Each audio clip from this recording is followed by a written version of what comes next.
जोरदार तालियों से हजरत मौलाना अब्दुल्ला सालिम कमर चेदरवेदी साहब का इस्तकबाल किया। मैं डगरवा की सरजमी पर डगरवा की ओर से यहाँ के कनकन और जन जन की ओर से मैं आपका इस्तकबाल अहलन व मरहबन कहता हूँ, इस्तकबाल करता हूँ, आपका स्वागत करता हूँ। जोरदार ताली से मौलाना अब्दुल्ला सालिम कमर चेदरवेदी साहब का इस्तकबाल करें।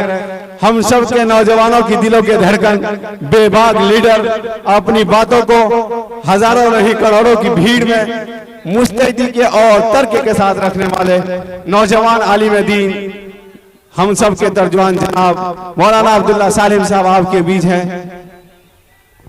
दोस्तों, नौजवान साथियों, मेरी आवाज को गौर से सुनिएगा। ये आवाज नहीं, एक दर्द है जो मैं आपके सामने रखने के लिए आया हूँ। यहाँ हमारे सामने युवा मौजूद हैं। मैं आपको एक सर्वे बता रहा हूँ। बिहार सरकार ने खरबों रुपए करके एक सर्वे कराया था, एक जनगणना कराई थी कि जिसकी जितनी आबादी होगी उसको उतनी हिस्सेदारी दी जाएगी। मेरे नौजवान दोस्तों, अभी हाल ही में हुआ है, सारा चीज आपके सामने मौजूद है। मैं पूछना चाहता हूँ, सीहोर के हमारे कैंडिडेट है राणा रंजीत सिंह, इनका भी आप लोगों से गुजारिश है कि जोरदार ताली से इनका इस्तकबाल किया जाए। राणा रंजीत सिंह जी, उनसे मेरी गुजारिश है। नौजवान दोस्त, ये है राणा रंजीत सिंह, हमारे पार्टी के बहुत ही मुखलिस और नौजवान दिलों के धड़कन। जोरदार ताली से एक बार इस्तकबाल किया जाए इनका। मेरे नौजवान साथियों, जब भी इलेक्शन का वक्त आता है, इलेक्शन का वक्त आते ही सारे लोग अपनी हिस्सेदारी की बात करते हैं। मैं आपको बता दूं, इंडिया अलायंस बना था।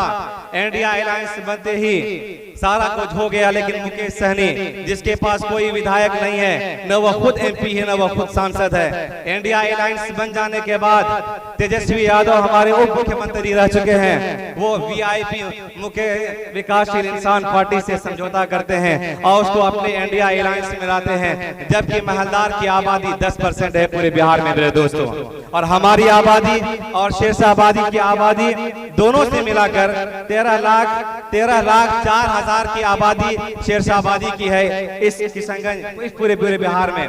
और कुलिया की आबादी 12 लाख की है मेरे नौजवान दोस्तों। यहाँ अक्सर नौजवान या तो शेरशाह आबादी की बिरादरी से ताल्लुक रखते हैं या हमारे कुलिया बिरादरी से ताल्लुक रखते हैं। आप इसी जोश और जज्बे के साथ आए हैं। आज ये कसम खा के जाना है कि मैं का एक नौजवान आज से जाने के बाद ये तय कर लेगा कि महल्ले का महल्ला अगर कोई कुछ बोलता है तो उसका कहेंगे और समझाएंगे।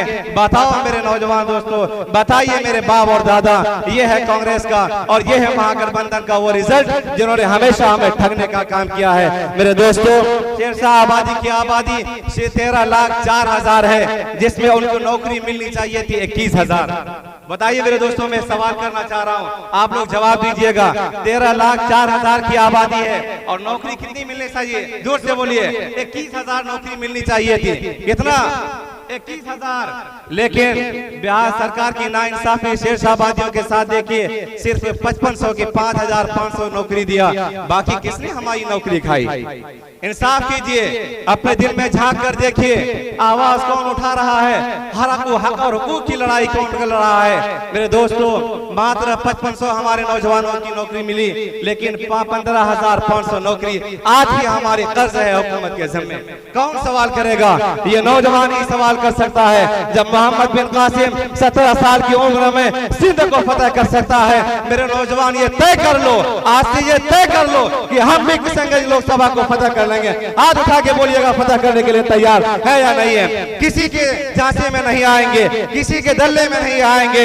मेरे नौजवानों, ये फैसले की घड़ी है, अपनी लूहा मनवाने की जरूरत है। अगर आपने सीमांचल से अपना लूहा मनवा लिया, वो वक्त दूर नहीं जब वो हुकूमतें आपके सर पर, आपके पैर पर गिरेंगी और ये कहेंगे, बताइए सीमांचल के वासी आपको किन किन मुश्किलात का सामना करना पड़ता है। हम कह सकते हैं कि जब सैलाब आता है, हजारों घर तबाह हो जाते हैं, हजारों हेक्टेयर जमीन बाढ़ के सैलाब चढ़ जाती है, नदियों के कटाव में बह जाते हैं। कौन है मुद्दा खड़ा करने वाला?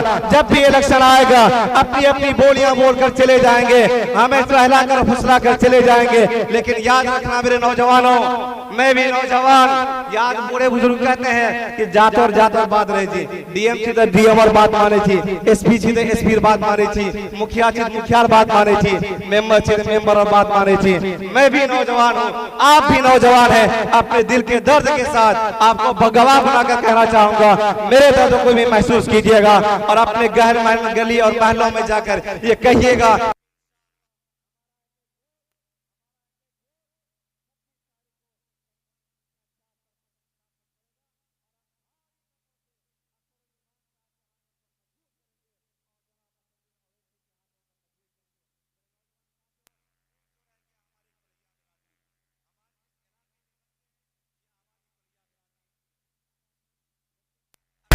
हमारी कोलैया बिरादरी की है, जिसकी आबादी 12 लाख है मेरे दोस्तों।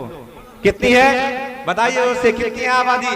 12 लाख। और हुकूमत में जॉब में, सरकारी जॉब में हमारी जो हिस्सेदारी होती है वो 19,000 होती है मेरे दोस्तों। आज तक 70 साल में कभी नहीं सुना होगा ये डाटा, जो सीमांचल में कुल हिंद मजलिस इत्तेहाद मुस्लिमीन आने के बाद डेटा आया है मेरे दोस्तों। कभी आपने ये डाटा सुना था कि हमारी आबादी कितनी है, हुकूमत में हमारी हिस्सेदारी कितनी है, सरकारी जॉब में हमारी हिस्सेदारी कितनी है? ये वो चट्टा बट्टा जो आपकी आंखों को खोल रहा है, आपको समझने और सोचने की शक्ति प्रदान कर रहा है मेरे दोस्तों। 12 लाख की आबादी में मात्र 19,000 हमारी हिस्सेदारी सरकारी जॉब में होनी चाहिए, हमें सिर्फ 6,000 मिली है। बाकी 13,000 नौकरी अभी भी बाकी है सरकार के पास। अगर 13,000 नौकरी मिलती तो हमारे इस सीमांचल के कितने घर आबाद हो चुके होते, कितनी माओ के चेहरों पर हंसी आती, कितने कितने बाबा का सर फख्र से बुलंद होता मेरे दोस्तों। यही चंद गुजारिशात थे, यही चंद दर्द थे जो आपके सामने रखने के लिए मैं खड़ा हुआ हूँ। पूरा तंत्र जहाँ है आप देख रहे हैं, बोलने की जरूरत नहीं है। आप जन जन और कण कण और डगरवा प्रखंड, उत्तरी और दक्षिणी बेल्ट से आए हुए तमाम मेहमानों का मैं क्रांतिकारी सलाम पेश करता हूँ, इस्तकबाल करता हूँ, इस उम्मीद के साथ कि आप यहाँ से जाएंगे अपनी माँ और बहनों से जो नहीं आ सके हैं, अख्तर ईमान साहब का और अवैसी साहब का सलाम पेश करेंगे, आदाब पेश करेंगे और ये कहेंगे कि 26 तारीख को अल्लाह के वास्ते, भगवान के वास्ते हमारे अख्तर साहब को पतंग छाप पर अपना कीमती वोट देकर भारी मतों से विजय बनाएंगे। उम्मीद है कि हमारे इस दर्द को आप महसूस करेंगे। नौजवान होने के नाते, जवान होने के नाते मैं इसी चंद गुजारिशात के साथ अपनी बात मुकम्मल करता हूँ, इसी एक नारे के साथ कि इस बार पतंग छाप जिंदाबाद, जिंदाबाद, जिंदाबाद, छाप जिंदाबाद, जिंदाबाद, जिंदाबाद, जिंदाबाद, जिंदाबाद, जिंदाबाद। हमारे नौजवान साथियों, समाज के बाशऊर जियालों, माए और बहनें, मीडिया के हेलो मेरे जो इस मंच को सजाने, लगाने और इस डगरवा के कण कण तक आवाज पहुंचाने वाले जितने भी हमारे हमदर्द है, हमारी जो टीम है, उनसे मेरी गुजारिश है, जैसे कि रईस भाई, अबू नसर और जो भी है मुंतशिर, ये जो कुर्सी वाले हैं, अब उनसे मेरी गुजारिश है आप वहां जाकर खुद से लगवाएं, थोड़ा पीछे लगवाएं। रईस भाई और जहां कहीं भी मौलाना तनवीर साहब है, उनसे मेरी गुजारिश है कि आप स्टेज पर आए।